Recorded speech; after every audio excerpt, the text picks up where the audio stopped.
সবাইকে নমস্কার জানাই। আমি ডায়েটিশিয়ান শিউলি। আজকে আমি আপনাদেরকে নিয়ে এলাম আমার ডায়েট কিচেনে।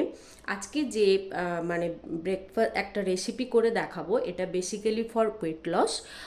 এটার জন্য কোনো কুকিংয়ের প্রয়োজন হয় না, জাস্ট ইনগ্রিডিয়েন্টসগুলো রেডি থাকে, মিক্স আপ করতে হয় এবং খেতে হয়। এটাকে বলা হয় কিউকাম্বার বোট। কিউকাম্বার বোট কথাটি শুনতেই আপনাদের মাথায় যেটা এসেছে, আমি এর জন্য একটা কিউকাম্বার বা শসা নিয়েছি। একটা মিডিয়াম সাইজের শসা নিয়েছি, যার ভেতর থেকে আমি তার পুরো শিটগুলোকে বের করে নিয়ে একটা বোলের মধ্যে রেখেছি। এরপরে একটা মিডিয়াম সাইজের বিট, মানে বিটরুটের 1/4 ভাগকে একেবারে ছোট ছোট কুচি করে নিয়েছি। আর নিয়েছি আমি 2 টেবিল স্পুন টক দই। তার সঙ্গে নিয়েছি আমি ব্ল্যাক পেপার, গোলমরিচের গুঁড়ো এবং পিঙ্ক সল্ট। আর নিয়েছি গোটা 5 পুদিনা পাতা, মিন্ট লিভস। এবার এই যে উপকরণগুলো, এগুলোকে আমি মিক্সড করব এক এক করে।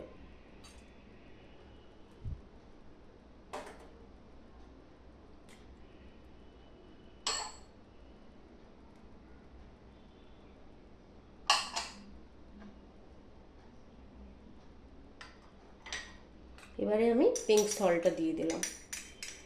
সল্ট যেহেতু এটা সাওয়ার কাট থাকে, সল্টটা না দিলে ভালো লাগে না। আর এই যে রেসিপিটার কথা বলছি, এটা একেবারে লো ক্যালোরি, ওয়েট লসের জন্য ভীষণ হেল্পফুল। মিশ্রণটি আমার রেডি হয়ে গেছে। এবার আমি পুদিনা পাতাগুলো এর মধ্যে অ্যাড করে দিলাম। ভীষণ ইজি এবং সিম্পল একটা প্রসিডিওরে আপনারা তৈরি করে নিতে পারেন সকালের এই সুন্দর ব্রেকফাস্টটি। এবার যে কিউকাম্বারগুলোকে আমার কাটা রয়েছে, তার মধ্যে আমি এটা দিয়ে দেব।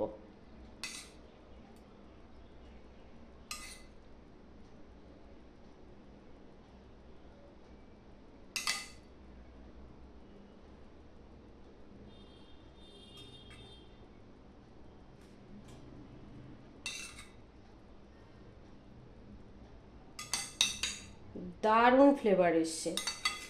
পিঙ্ক সল্ট থাকার জন্য মিশ্রণটি ভীষণ টেস্টি হয়। ব্যাস রেডি হয়ে গেল কিউকাম্বার বোট।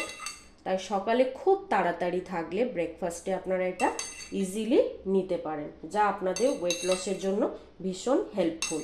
থ্যাংক ইউ সবাইকে আমার ভিডিওটি দেখার জন্য। কেমন লাগলো কমেন্ট করে জানাবেন। আর আপনারা সবাই ভালো থাকুন, সুস্থ থাকুন। রেডি হয়ে গেল কিউকাম্বার বোট।